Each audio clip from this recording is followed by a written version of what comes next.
बिस्मिल्लाहिर्रहमानिर्रहीम। अस्सलाम वालेकुम। मैं हूं असद और आप देख रहे हैं असद इलेक्ट्रिकल। आज की वीडियो में हम बात करने जा रहे हैं कंडक्टेंस और कंडक्टिविटी पर। तो पहले कंडक्टेंस को समझ लेते हैं। कंडक्टेंस क्या होती है? एबिलिटी ऑफ एनी कंडक्टर, किसी भी कंडक्टर की करंट गुजारने की सलाहियत को कंडक्टेंस कहते हैं। तो conductance is inversely proportional to the resistance. तो कंडक्टेंस जो है वो रेजिस्टेंस के इन्वर्सली प्रोपोर्शनल होती है, यानी कि किसी भी कंडक्टर की जितनी रेजिस्टेंस ज़्यादा होगी उतनी उसकी कंडक्टेंस कम होगी।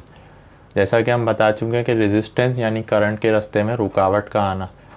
तो किसी कंडक्टर में जितनी रुकावट आएगी करंट के फ़्लो होने में, तो उसकी जो सलाहियत है, जो एबिलिटी है, वो डिक्रीज़ हो जाएगी यानी कम हो जाएगी। तो कंडक्टेंस जो है वो इन्वर्सली प्रोपोर्शनल होती है रेजिस्टेंस के। जितनी रेजिस्टेंस बढ़ेगी उतनी कंडक्टेंस कम होगी, जितनी रेजिस्टेंस कम होगी उतनी कंडक्टेंस बढ़ेगी। तो ये दोनों एक दूसरे के अपोजिट होते हैं।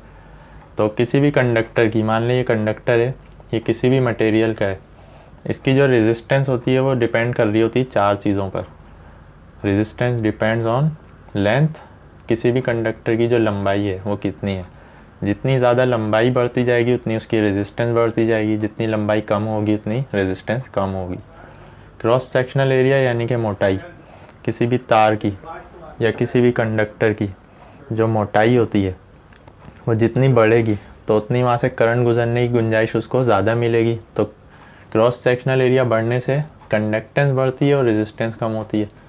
चूँकि अब क्रॉस सेक्शनल एरिया बढ़ गया, इसकी मिसाल आप पानी के पाइप से समझ सकते हैं कि एक पाइप है पानी का, उसमें बहुत ज़्यादा पानी गुजर रहा है, वो बहुत मोटा है।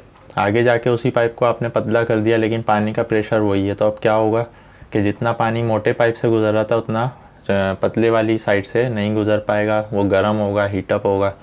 तो करंट के रास्ते में जितनी रुकावट आएगी तो उतनी उसकी करंट गुजरने की जो सलाहियत होती है कंडक्टर की वो कम हो जाएगी। तो क्रॉस सेक्शनल एरिया क्या है? मोटाई। तो जितनी आप मोटाई बढ़ा देंगे किसी भी कंडक्टर की, तो इसका मतलब है आप करंट गुजरने के लिए मज़ीद गुंजाइश उसको दे रहे हैं, तो उसकी रेजिस्टेंस कम हो जाती है और कंडक्टेंस बढ़ जाती है। तीसरी चीज़, रेजिस्टेंस जिस पर डिपेंड कर रही होती है वो मेटल है, यानी वो कौन सी टाइप का मेटल है, वो हम कंडक्टिविटी में अभी आ रहे हैं। चौथी चीज़ होती है हीटिंग इफ़ेक्ट। हीटिंग इफ़ेक्ट का मतलब होता है कि कोई भी कंडक्टर जितना गर्म होगा उतनी उसकी रेजिस्टेंस बढ़ जाती है, जितना कोई कंडक्टर उसका टेम्परेचर नीचे की तरफ जाएगा उतनी उसकी रेजिस्टेंस कम हो जाएगी।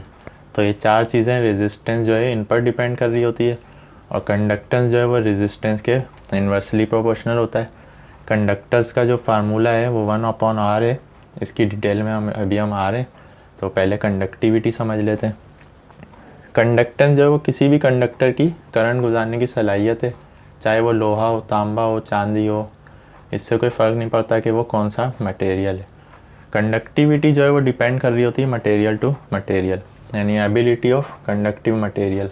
कोई भी कंडक्टिव मटेरियल है, यहाँ पे हमने एग्जाम्पल के तौर पर एक कॉपर दिखाया है, एक आयरन, तांबा और लोहा। एक कॉपर का जो पीस है, इसकी जो लंबाई, मोटाई और उसका जो साइज़ है वो सेम है, सेम लाइक आयरन। तो इनका साइज़ तो सेम है, मोटाई भी सेम है, लेकिन इनकी जो कंडक्टिविटी है उसमें बहुत फ़र्क है। कॉपर जो है उसकी कंडक्टिविटी 100% होती है, और कॉपर के मुकाबले में लोहा जो है आयरन, उसकी कंडक्टिविटी बहुत कम होती है, यानी कि 17%। तो अगर इस पीस में से, कॉपर के इतने बड़े पीस में से 1000 एम्पेयर का करंट फ़्लो हो सकता है, तो आयरन के इस पीस में से 1000 नहीं होगा, बल्कि इसका 17% होगा, यानी 170 एम्पेयर। तो ये जो इतना फ़र्क आ रहा है ये मटेरियल टू मटेरियल डिपेंड करता है। तो इसको हम कहते हैं कंडक्टिविटी, ये हमेशा परसेंटेज में देखी जाती है। यहाँ पर हमने कुछ कंडक्टर्स की कंडक्टिविटी बताई हुई है। सिल्वर जो कि सबसे अच्छा कंडक्टर है उसकी 105% होती है, कॉपर की 100%, फिर गोल्ड है 70%, एलुमिनियम 61%, फिर निकल, जिंक, ब्रास, आयरन, टिन, इस तरह फिर मज़ीद नीचे जाते जाते हैं।